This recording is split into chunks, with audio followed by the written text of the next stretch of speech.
Tiago capítulo 5, versículo 17, a palavra de Deus diz assim: Elias era homem semelhante a nós, sujeito aos mesmos sentimentos, e orou com instância para que não chovesse, não choveu sobre a terra. E por 3 anos e 6 meses não choveu. E orou de novo, e o céu deu chuva, e a terra fez germinar os seus frutos. Algumas vezes a gente lê a Bíblia e parece que aquilo que Deus falou, ou aquilo que o autor escreveu, a gente sempre pensa logo que foi o autor que errou. Mas tem hora que a impressão que a gente tem é que até Deus está falando alguma coisa impossível, ou que Deus está até mentindo. É claro que Deus não pode mentir, o autor não pode mentir, mas falar que Elias era semelhante a nós parece até uma heresia, não é verdade? O cara era cheio de Deus, até ele não tinha muito cabelo, mas até o cabelo que ele tinha era cheio de Deus, até a careca dele tinha unção. Um dia alguém brincou com o brilho da careca dele e caiu morto. Elias tinha muita unção, não é verdade? Elias orava para descer fogo e descia, ele orava para descer água e descia. Todo mundo tinha medo de Elias por causa do nível de intimidade que ele tinha com Deus. E aí vem o apóstolo Tiago, inspirado pelo Espírito Santo, e fala para mim que ele era semelhante a mim. Não parece uma mentira isso? Olhando parece uma mentira, parece impossível, mas não é. Na prática, o que Deus quer que eu entenda é que até as pessoas extraordinárias da Bíblia, não tinha nada de extraordinário nelas. O extraordinário é o que elas carregavam, era a intimidade com Deus que elas tinham, a experiência com Deus que elas tinham, os resultados que elas tinham através da comunhão diária com Deus. E aí Deus nos vem dizer por essa palavra que até a pessoa mais caída espiritualmente, moralmente, tem condição de ser um Elias nesses dias, porque Elias era semelhante a nós, sujeito às mesmas paixões, porém ele orou para que não chovesse, e não choveu, e orou para que chovesse, e choveu. Por isso, se a gente quisesse resumir a mensagem de hoje em uma única palavra, a gente diria que o segredo da vida de Elias é que ele orou. E o segredo da vida de qualquer homem ou mulher de Deus está em ele orar, porque a oração te aproxima de Deus, a oração te leva a ter resultados que de outra maneira você não teria, a oração te leva ao quebrantamento que te transforma, que te traz a santidade. Sem oração ninguém cresce, sem oração ninguém experimenta o melhor de Deus, sem oração ninguém é transformado definitivamente. Você pode escutar palavras e palavras e palavras poderosas, mas se um dia você não dobrar seu coração diante de Deus e derramar sua alma, aquelas palavras caídas em um terreno duro e árido, sem nenhum tipo de irrigação, dificilmente vai germinar a semente. Precisa de chuva, precisa de água, assim como toda semente lançada sobre a terra precisa da chuva, assim também a palavra, quando é lançada sobre um coração, precisa ser irrigado através da oração, para que ela germine e produza um resultado. Então, queridos, eu quero te dizer nessa noite, que Deus deseja que oremos, Deus deseja que sejamos pessoas de oração, de comunhão, de intimidade com Deus. Ele espera isso de nós, Ele nos ordena que oremos, mas muitas vezes quando vamos orar, não sabemos o que orar, não sabemos como orar, às vezes não sabemos nem por onde começar. É como aquela pessoa que foi orar lá há muitos anos atrás, na minha cidade onde eu morava, em Vitória, orar na casa da menina com quem ele queria namorar.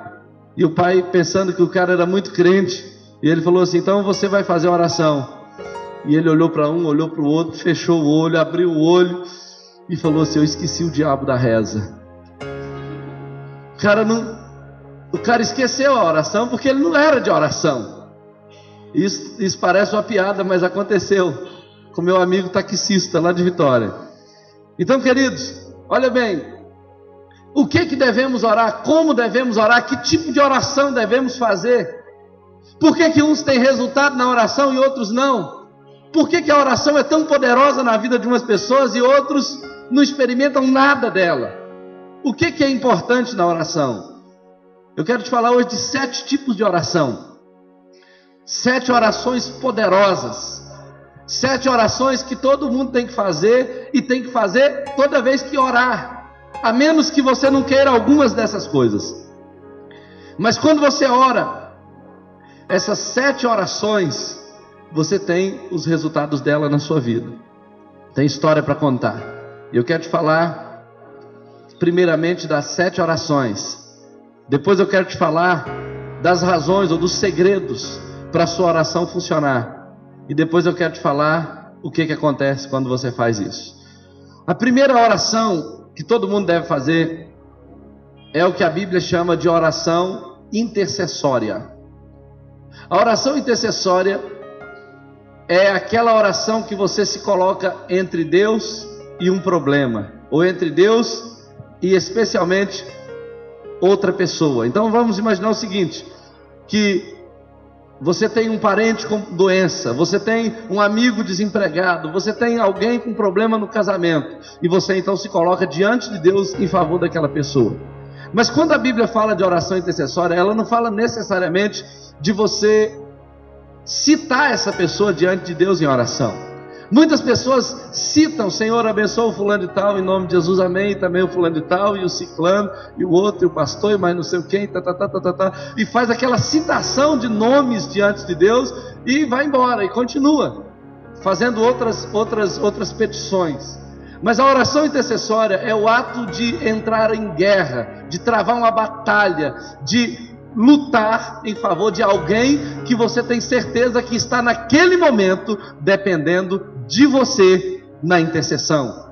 A oração pode evitar uma tragédia, a intercessão pode impedir a ação de demônios, a intercessão pode abrir portas que estão fechadas, a intercessão pode resultar em grandes milagres na vida das pessoas. Eu me lembro de um missionário que estava na Índia durante muitos anos lutando para entender o idioma, porque ele queria pregar para aquele povo na língua daquele povo, mas ele não conseguia compreender a língua do povo, e por isso ele não conseguia se comunicar bem e não tinha resultados. Mas um dia a igreja que o enviara para a Índia estava lá no Canadá, passando uma noite em vigília por ele, clamando a Deus em oração, e naquele dia o Espírito Santo conduziu toda a igreja a interceder especialmente por esse problema que ele estava tendo com a língua daquela nação. E aí eles oraram, choraram, clamaram, se derramaram, e muitas pessoas se recusaram a voltar para casa enquanto não tiveram paz no coração em relação àquela questão.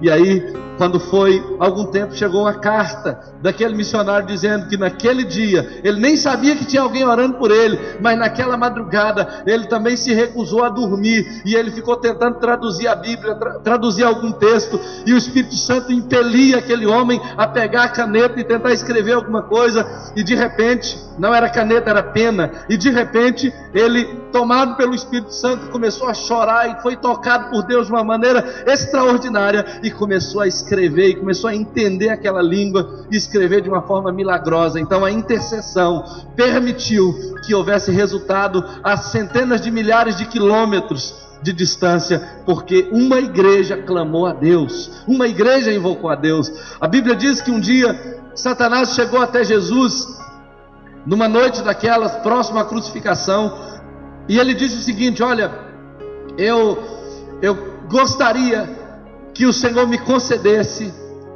arrebentar com a vida do seu apóstolo chamado Pedro. Satanás queria estragar completamente os sonhos dele. Satanás queria destruir o chamado e o ministério dele. Satanás estava planejando aniquilar a sua comunhão com Deus e o seu chamado e os seus resultados. E ele vem a Jesus, talvez até se valendo do argumento de que um dia ele foi a Deus para tentar destruir a vida de Jó, e Deus permitiu. E se Deus permitiu que ele tentasse a vida de Jó, quem sabe ele permitisse que ele destruísse a vida do apóstolo Pedro. Mas ele clamou a Deus, ele pediu a Deus que permitisse isso. Mas no dia seguinte Jesus fala assim: olha Pedro, Satanás me pediu para peneirar a tua vida como se fosse um trigo na peneira, mas eu roguei ao Pai por ti. Sabe por que Pedro se tornou quem ele se tornou? Porque alguém intercedeu por ele. Sabe por que muitos de vocês estão aqui hoje, crente, servindo a Deus, liderando célula, cultuando a Deus, e nem sabe como vocês chegaram até aqui? Porque alguém pagou um preço de oração por você. Em em algum lugar, até mesmo sem conhecer você, mas Deus tirou você da morte, tirou você da idolatria, tirou você do cativeiro, seja ele qual for, e te trouxe com mão forte para cá, e hoje você o adora, hoje você o serve, porque um dia houve intercessão pela sua vida. Alguém pagou um preço por você. A intercessão tem um poder tremendo, tem um poder sobrenatural. O apóstolo, e Abraão, que é o homem da fé, vamos chamá-lo de apóstolo da fé.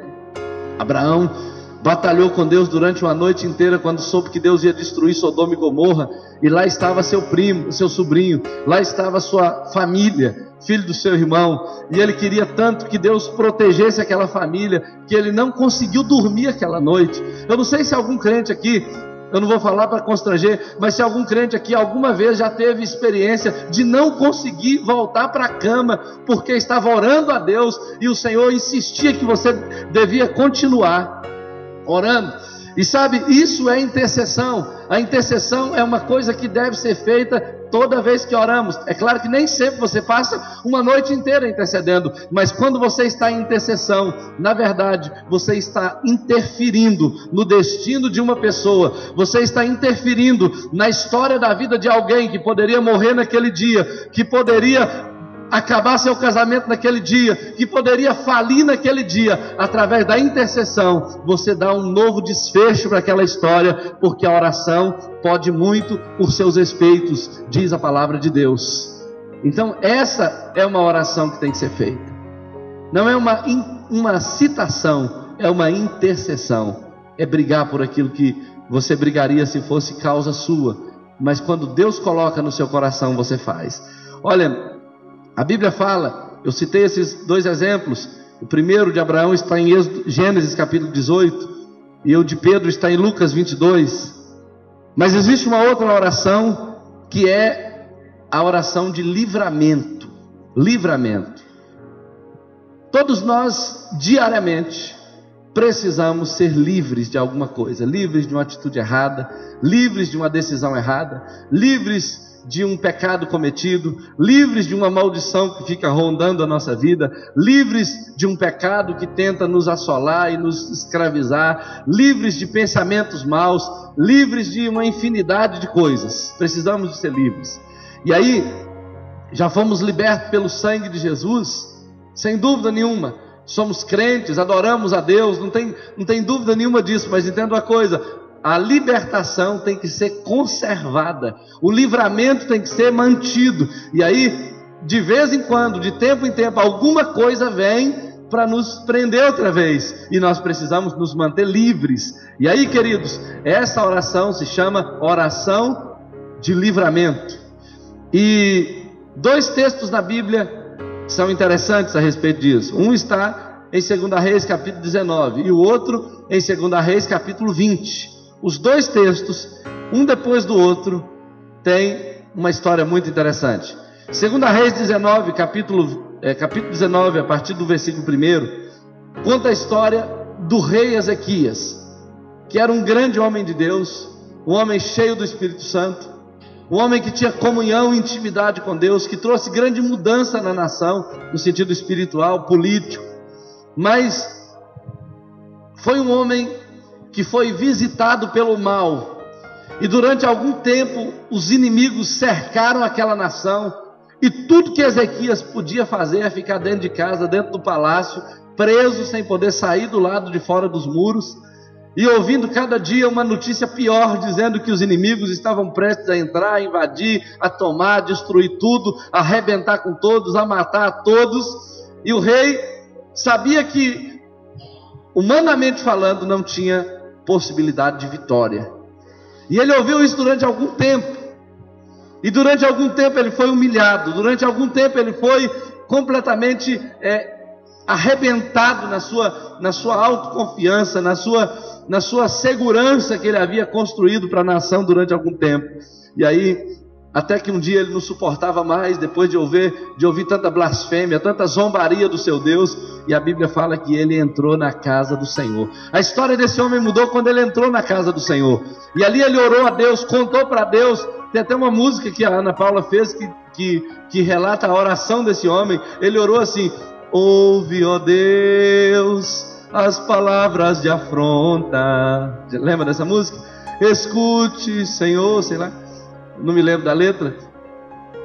As acusações do inimigo contra mim. E aí vai, né? Só Ana Paula para continuar. Mas ele apresentou a Deus tudo aquilo que o estava oprimindo. Ele era crente, mas estava oprimido. Ele era homem de Deus, mas estava acuado pelo inimigo. E até então ele não tinha uma estratégia para enfrentar aquele inimigo e para vencer. Então o que ele fez? Ele entrou na casa do Senhor, porque ele sabia que é na presença de Deus que nós vencemos os inimigos. É na presença dele, é diante dele que nós enfrentamos a batalha. E aí, depois que ele orou, depois que ele chorou, depois que ele se derramou, veio a palavra de Deus e disse: olha, fica tranquilo, porque eu vou colocar um anzol no nariz desse camarada e um freio na boca dele, e vou fazê-lo voltar para o lugar de onde ele veio. Eu acho legal o senso de humor de Deus, porque Deus podia ter falado assim: ó, fica tranquilo que eu vou acabar com ele amanhã. Não, mas Deus fala o que ele vai fazer. Eu vou enfiar um anzol no nariz dele, um freio na sua boca, e o farei voltar para o lugar de onde ele veio, para que ele saiba que há Deus nesse lugar. Sabe, Deus é tremendo. Deus se importa conosco.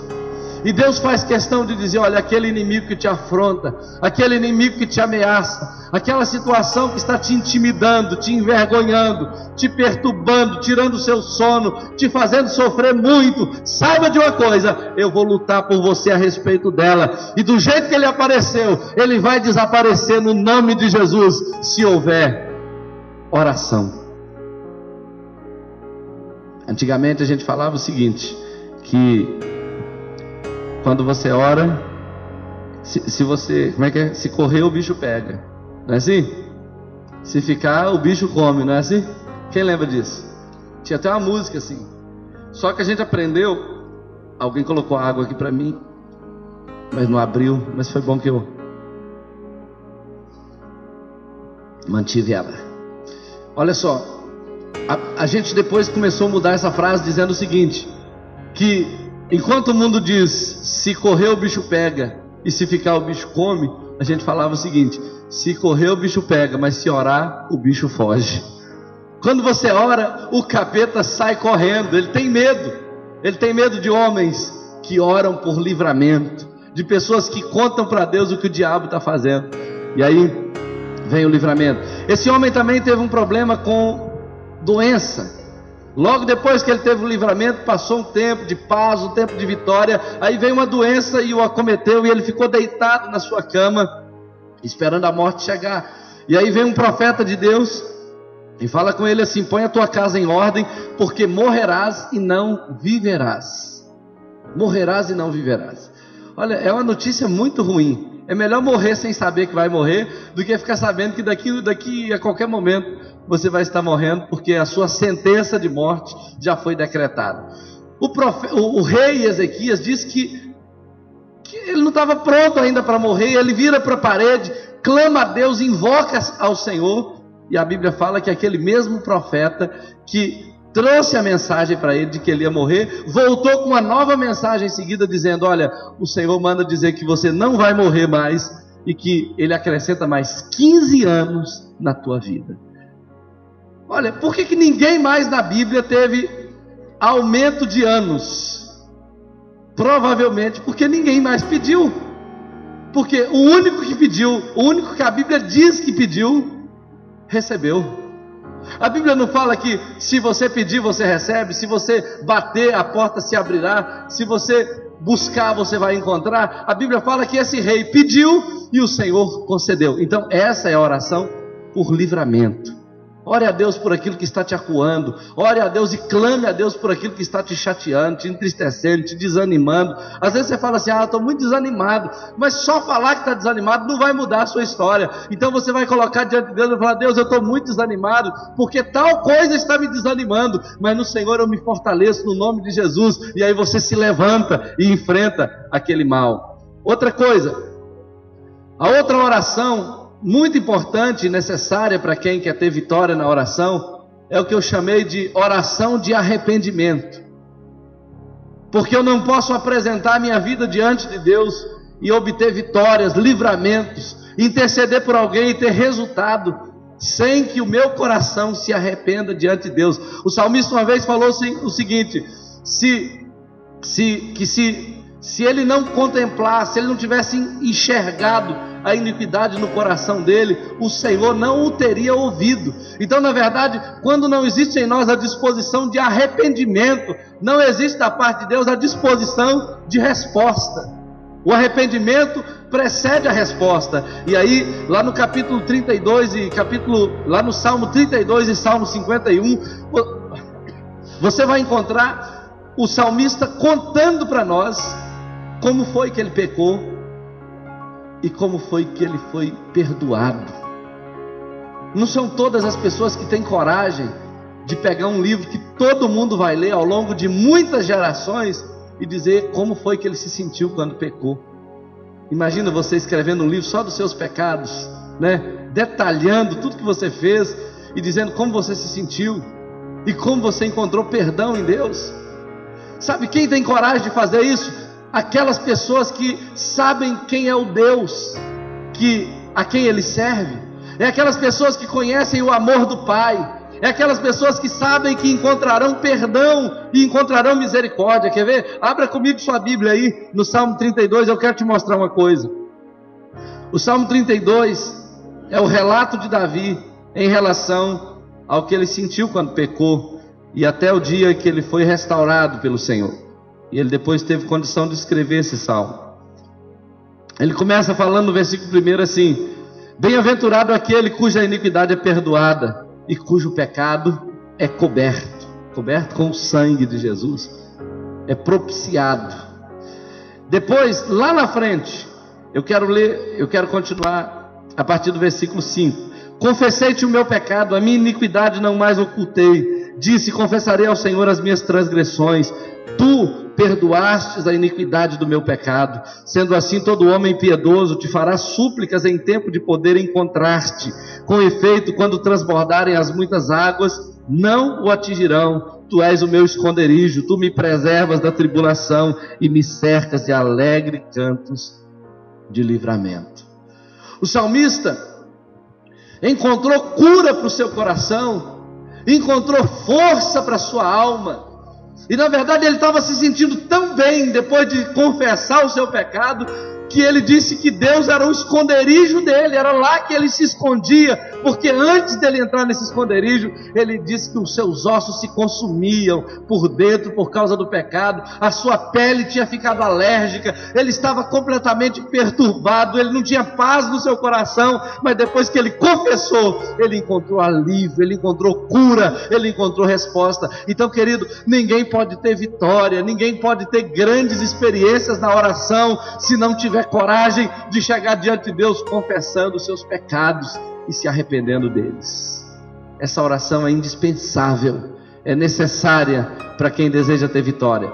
Existe também uma outra oração que eu chamo de oração dos sonhos, porque nós que vivemos aqui na terra, nós que servimos a Deus, temos sonhos que precisam ser realizados, e alguns sonhos a gente acaba deixando para lá e abandonamos esses sonhos e não queremos mais eles, e buscamos outros novos sonhos. Mas tem uns sonhos que ficam agarrados com a gente, né?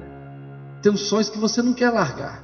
Tem algumas coisas que você quer muito, que você fica triste quando não consegue, que você fica frustrado e fica insistindo, e ora de madrugada, e faz jejum, e busca ler livros para tentar entender como conquistar aquele sonho, e os sonhos não se realizam e você fica mal por isso. A Bíblia conta a história de Ana, que durante algum tempo ela sofreu.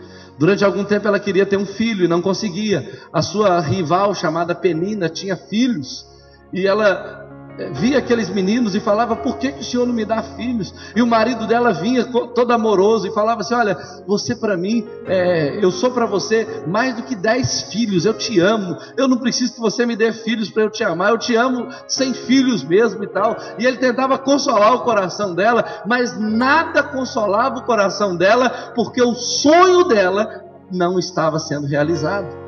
Sabe, não tem coisa que substitui o seu sonho.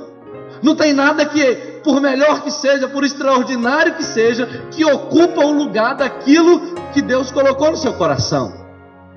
E essa mulher, mesmo sabendo de todas as impossibilidades, ela não deixava de buscar o Senhor.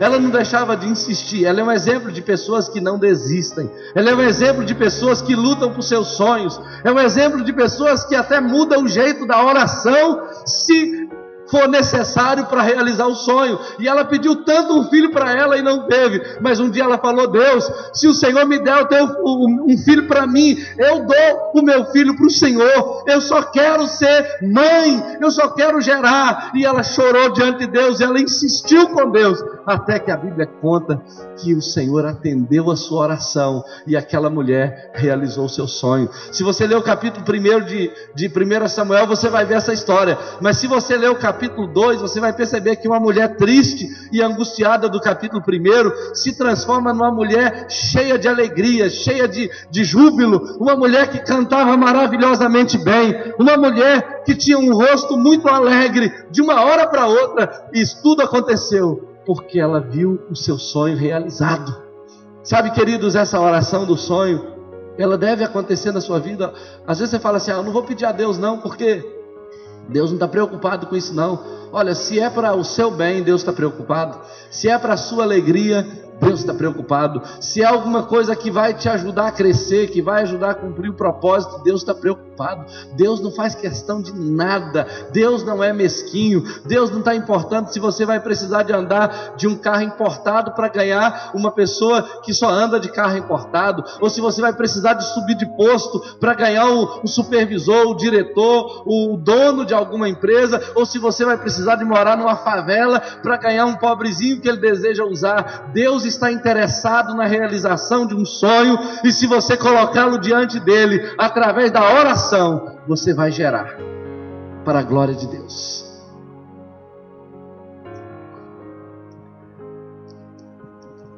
Amém? Amém. Esse amém é para mim?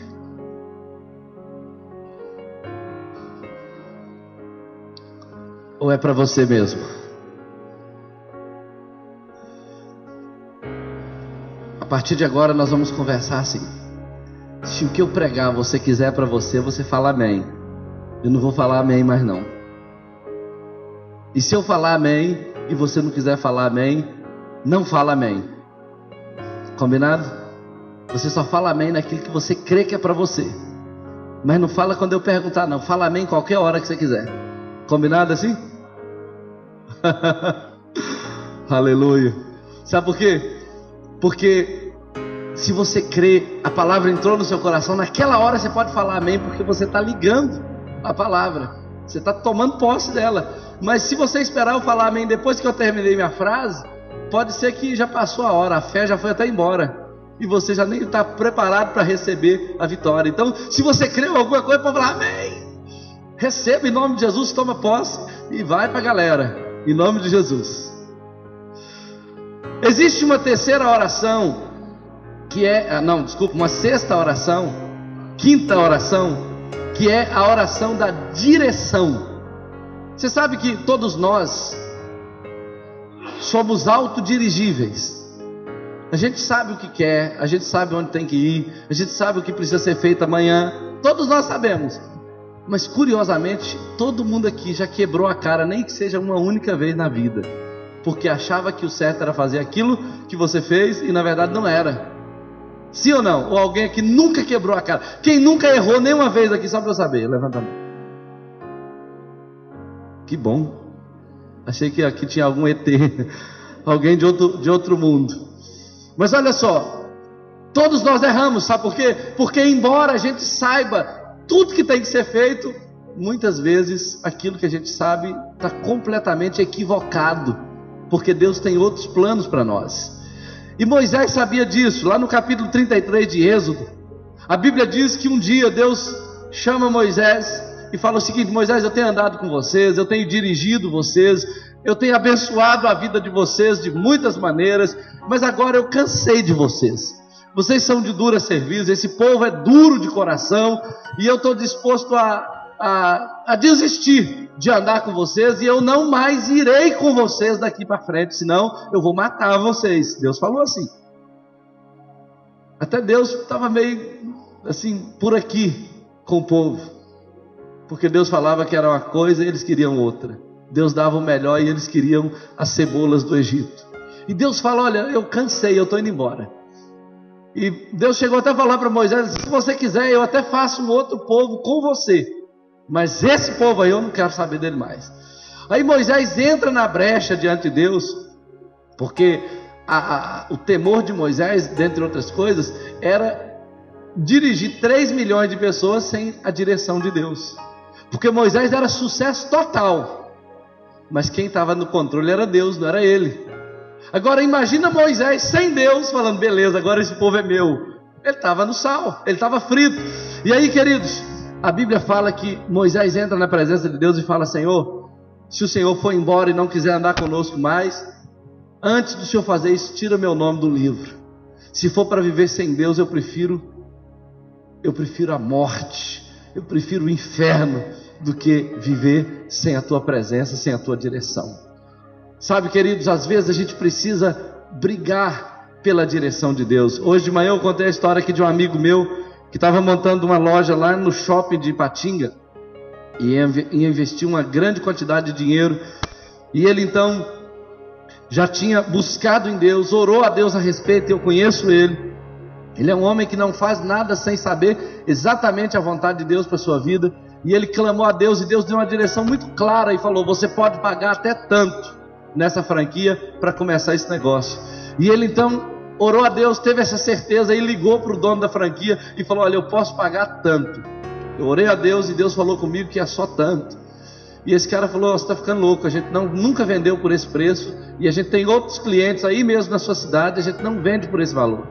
E aí eles desligaram o telefone, e depois ele liga novamente e fala assim: e aí, você decidiu? Nós podemos pagar tanto. E ele falou: nós não vendemos por esse valor.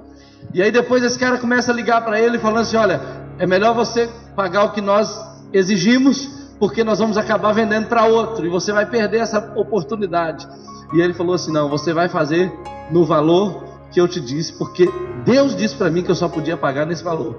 E eles ficaram nessa discussão durante muito tempo, durante talvez quase uns 40 dias. E aí chegou próximo da data limite que eles haviam estabelecido, e o dono da franquia liga e fala assim: olha, é a última vez que eu te ofereço, se você não quiser, não tem negócio mais com você. E ele falou assim: é a última vez que eu te falo, Deus me falou que eu só podia pagar tanto, e eu não abro mão disso. E ele falou: então tá fechado. E ele montou a loja, tá lá, tá se dando muito bem lá em Ipatinga com esse negócio. Então, queridos, ter certeza da vontade de Deus é uma coisa muito interessante.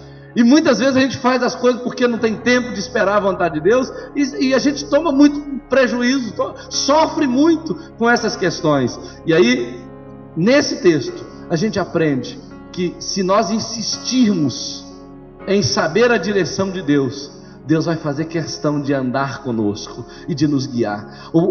Moisés disse o seguinte: a única maneira que as nações vizinhas saberão que o Senhor é conosco e que nós somos povo de Deus, se o Senhor andar no nosso meio. Porque se o Senhor não andar no nosso meio, nós seremos comuns quanto as outras nações. Por isso ele insistiu para que Deus continuasse com ele. Então ter a direção de Deus é ter a presença de Deus. É como se você tivesse um carro com motorista. Agora um carro sem motorista é certeza de tragédia, de acidente. E Moisés não queria essa tragédia na sua vida. Quando nós chegamos aqui nesse lugar que você está sentado hoje, já é um novo lugar, mas antes de comprarmos isso aqui, muita gente já sabe dessa história. Nós não tínhamos dinheiro, nós não sabíamos como íamos comprar, mas orando a Deus numa sexta-feira, Deus me deu a certeza de que Ele já nos tinha dado o lugar. E eu vim aqui na segunda-feira, olhei isso aqui, conheci e falei: é nosso, vai ser nosso, em nome de Jesus. Só não tinha dinheiro, mas é nosso. E aí eu fui na imobiliária, fiz a proposta, e eles falaram para mim: olha, nós só vendemos à vista. E eu disse: eu só posso pagar a prazo. E nós fizemos a proposta de 2.000 por mês. E a gente só tinha isso, mais nada. E eles falaram que não vendia. Passou uma semana, passou 2. Eles me ligando: pastor, devolve a chave. A dona Mirka está querendo a chave. Pastor, devolve a chave. Isso não vai ficar bom, pastor, devolve a chave. Eu falei: eu não devolvo. Esse imóvel é nosso. Ele é nosso. Não tem mais devolução da chave. E ficamos segurando a chave 2 semanas e orando, porque Deus nos deu essa certeza. Depois de 2 semanas, o filho dela me chamou. Ele é um construtor na cidade e falou comigo assim: você não quer devolver a chave da minha mãe? Eu disse: não quero, porque ela quer vender e eu quero comprar, e é tudo que nós precisamos. E ele falou assim: mas ela só vende à vista. E eu disse: mas eu só posso pagar a prazo. E ele falou assim: quanto você pode pagar por mês? 2.000. E ele falou: então eu vendo para você. E vendeu para a gente. E era para a gente pagar em quase 3 anos. Nós pagamos em menos que isso, quase 1 ano antes. Nós terminamos e pagamos tudo. Fizemos bazar, oramos, vendemos roupa usada, fizemos de tudo aqui para conseguirmos pagar, e conseguimos pagar naquela época. E hoje nós temos a alegria de dizer para você que através da direção de Deus nós viemos para esse lugar. Seria quase impossível nós estarmos aqui hoje se Deus não tivesse falado claramente no nosso coração que esse lugar é nosso. Então nós precisamos da direção no casamento, precisamos da direção nos trabalhos que fazemos diariamente, na carreira profissional, empresarial, pessoal, em todas as áreas precisamos da nossa direção, da direção de Deus. Além disso, existe uma oração que eu chamo de oração do sucesso. E sabe de uma coisa? Todos nós temos sonhos, mas também todos nós podemos ter sucesso na vida. Sucesso no casamento, sucesso no ministério, sucesso na empresa, sucesso financeiro, sucesso em todas as áreas. Podemos ter sucesso, mas só vamos ter se fizermos a oração certa. A Bíblia conta em 1 Crônicas capítulo 4 a respeito de um homem que todo mundo já ouviu falar dele, que é o Jabes. O cara nasceu debaixo de maldição. Ele tinha todos os motivos para ser uma pessoa deprimida, para ser uma pessoa frustrada, uma pessoa com autoestima baixa, uma pessoa desanimada, uma pessoa cheia de encrencas na sua alma, nas suas emoções. Mas sabe uma coisa? A Bíblia fala que ele orou a Deus e ele se tornou mais ilustre do que seus irmãos. A oração de Jabes foi uma oração com 3 pilares que são poderosos para quem quer ter sucesso. Primeiro, ele falou assim: ó, que me abençoes. Depois ele falou: alargues as minhas fronteiras. E depois ele disse: me preserves do mal, para que não me venha aflição. Olha só, quando Jabes falou: ó, que me abençoes, ninguém faz uma oração dessa se não souber o que é ser abençoado por Deus. Quer ver um exemplo? Quem aqui quer ser abençoado por Deus? Só para eu saber. Amém. Vou fazer uma pergunta melhor. Quantas mulheres aqui querem ser abençoadas por Deus? Levanta a mão. Amém. Quantos homens querem ser abençoados por Deus? Amém. Quantos filhos querem ser abençoados por Deus? Amém. Então, por enquanto tá bom. Mulheres, homens e filhos. Eu perguntei quantas mulheres querem ser abençoadas, né? Todo mundo levantou a mão. Quantas mulheres querem ser submissas aos seus maridos? Levantem a mão. Amém. Diminuiu as mãos. É porque nem todas são casadas. Mas vai casar um dia. Olha só, quando alguém fala que quer ser abençoado, ele tem que querer as exigências de Deus para ser abençoado. Por exemplo, um filho, se ele quer ser abençoado, a Bíblia fala assim: vós filhos, obedecei a vossos pais no Senhor, porque isso é justo. Honra teu pai e tua mãe, para que te vá bem e viva longos anos sobre a terra. Então começa dentro de casa. Se um filho não é obediente ao pai e mãe, se ele não honra pai e mãe, se ele não sabe a importância da bênção do pai e da mãe sobre a sua vida, ele não poderá contar com a bênção de Deus. A bênção começa dentro de casa. Se uma mulher quer ser abençoada, ela tem que ser submissa ao marido, é princípio de Deus. Se um marido quer ser abençoado, ele tem que amar a sua mulher. Se eu não amar a Luciene, se eu não amá-la, as minhas orações serão interrompidas. Não importa o que a Luciene faça comigo, a ordem de Deus para mim é: eu tenho que amá-la. Não importa o que eu faça com ela, a ordem de Deus para ela é ser submissa. É difícil ouvir isso, mas é o princípio da bênção. Não importa o pai que eu sou, o princípio de Deus para o filho é ser submisso. Deus vai tratar com o pai. Se você quer ser abençoado, como Jabes foi abençoado, você tem que chegar no lugar e falar assim: quem está no controle aqui? Aí alguém fala: eu. Pois é, a partir de agora você pode contar comigo, eu estou aqui para obedecer. O que for necessário, conte comigo. Esse é o princípio de Deus. Esse é o princípio. Mas às vezes a gente quer a bênção de Deus, mas não quer ser realmente aquilo que Deus espera que a gente seja para receber a bênção. Jabes falou assim: ó, que me abençoes, sabendo que ele estava pronto para fazer o que era necessário para ser abençoado. Segundo, alargues as minhas fronteiras. Sabe por quê? Todo mundo que é abençoado foi potencializado para crescer, mas só cresce se o limite for removido. Vamos imaginar o seguinte: Deus te potencializou para ser um milionário. Amém? Todo mundo fala amém. Um multimilionário. Não precisa nem mandar falar amém. Aleluia! Como é que é fácil falar amém nessas horas? Só que entenda o seguinte: para ser um milionário, alguma coisa vai ter que mudar na sua vida. Então o limite vai ter que ser removido. Por exemplo, se você pensa que todo rico é ladrão, e agora Deus está querendo que você seja milionário, o que vai acontecer? Você tem que mudar esse conceito, porque senão daqui a pouco você vai pensar que você é um ladrão. Você concorda comigo? Sim ou não? Se você pensa que todo rico não vai entrar no céu, e agora Deus falou que você vai ser um milionário, então você vai ter que mudar esse conceito, senão você vai ficar rico e vai para o inferno. Tem que mudar o limite. E assim vai, queridos. Você quer ter filhos maravilhosos, e Deus agora está te abençoando para que os seus filhos sejam os melhores filhos que já existiram nessa terra. Melhores do que o de Jó. Amém? Agora, olha só, você vai ter que mudar a maneira que você está sendo como pai ou como mãe. Porque se você não mudar o limite, o seu filho poderia ser uma bênção, ele vai ser uma pedra no seu sapato. Porque Deus te abençoou para ter filhos abençoados, mas você não removeu os limites. Sim ou não? Estão entendendo? Então ele falou: Senhor, me abençoe, agora remova os meus limites. Eu quero amar mais, eu quero dar mais atenção, eu quero ser mais comprometido, eu quero ser um homem de mais oração, uma mulher de mais oração, eu quero conhecer mais a tua palavra. Às vezes Deus fala assim: olha, você vai gerenciar uma grande empresa, aleluia.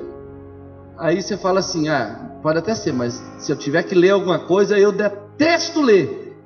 Muda esse limite, começa a falar assim: olha, eu detestava ler, mas agora, já que Deus quer que eu cresça, eu vou comer tudo que é livro que aparecer na minha frente, eu vou virar um devorador de livro, eu vou me tornar uma potência nessa terra. Deus pode me usar, e Ele vai me usar, porque se depender de mim, os limites serão removidos. Amém? Você crê nisso? Toma posse? Agora, depois ele falou, ele pensou, olha como é que Jabes pensou estrategicamente. Ele entendeu que ele precisava da bênção para crescer, e precisava de remover os limites para o crescimento acontecer. Mas ele sabia que todo crescimento é perigoso. Tem gente que depois que troca de carro já não conversa mais com quem não tem carro. Tem gente que depois que arruma uma namorada já não tem mais amigos. Há pessoas que depois que consegue alguma coisinha que queria, ele já começa a tratar mal as pessoas. E ele falou assim: me preserves do mal, para que não me venha aflição. Sabe? Ele queria crescer, mas continuar tão crente quanto ele era antes. Às vezes Deus dá uma casa de praia para a pessoa, aí todo domingo agora ele quer ir para a praia, ele não quer mais ir para o culto. Deus dá um sítio para a pessoa, ele não vai mais para a igreja não tem mais célula, não tem nada.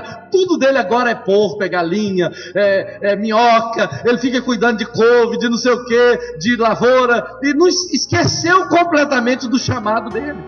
Então ele falou assim: me preserves do mal, para que não me venha aflição. Porque porco não vai para o céu, galinha não vai para o céu, pé de café não vai para o céu, só se for aquele que eu ganhei quando eu preguei há muitos anos atrás. Mas entenda uma coisa: Deus quer vidas, almas, e Ele vai usar você para isso, em nome de Jesus, amém? Essa é a oração do sucesso. Essa é a oração do sucesso. E existe uma última oração, que é a oração da ressurreição. A oração da ressurreição está em dois textos, 2 Reis capítulo 4, versículo 8 e Abacuque capítulo 3. A Bíblia conta que havia uma mulher chamada Sunamita, rica, bem casada, tinha tudo que queria, só não tinha um filho. E ela então fez um quarto na casa dela para o profeta que passava na cidade de tempos em tempos, em Samaria. E toda vez que ele passava, ele podia se hospedar na casa dela, porque ela construiu esse lugar para ele. Só que esse profeta, todas as vezes que ia na cidade, ele ia para lá, e ele começou a perceber que essa mulher era feliz, tinha tudo que queria, só não podia ter filhos. E ele orou a Deus, e ele falou para ela: olha, daqui 1 ano você terá um filho. Ela teve o filho cresceu, veio a se tornar um adolescente bonito, trouxe alegria para aquela casa. Mas de repente, um dia ele sente uma dor de cabeça lá no campo, o pai o manda para casa, ele deita no colo da sua mãe, e ao meio-dia ele morre. Todo mundo sabe que tudo que morre tem que ser enterrado. Qualquer pessoa que tem um cachorro, quando ele morre, enterra. Tem um filho, se ele morrer, enterra. Ou um pai, ou uma mãe. Ou se tem uma empresa, um projeto, um sonho, morreu, enterra. É a ordem natural das coisas. Mas sabe uma coisa? Quem sabe orar a oração da ressurreição nem sempre enterra. Nem sempre. Nem sempre. Tem coisa que não se deve enterrar porque Deus não queria que morresse. E aí, essa mulher pegou esse menino, colocou ele no quarto do profeta, em cima da cama que o profeta dormia, e foi em direção a ele lá no Monte Carmelo, onde ele vivia, nos lugares onde ele passava parte da sua vida. E ela foi ao profeta, o profeta notou que ela estava com problemas, e ele manda o seu servo para adiantar a oração em favor daquele menino. Mas logo depois ele vem, e essa mulher chega diante do profeta e fala o seguinte: eu te pedi algum filho? E ele falou: não pediu não, senhora. Pois é, o filho que se arrumou para mim está morto lá na minha casa, se vira, mas ele não vai ser enterrado.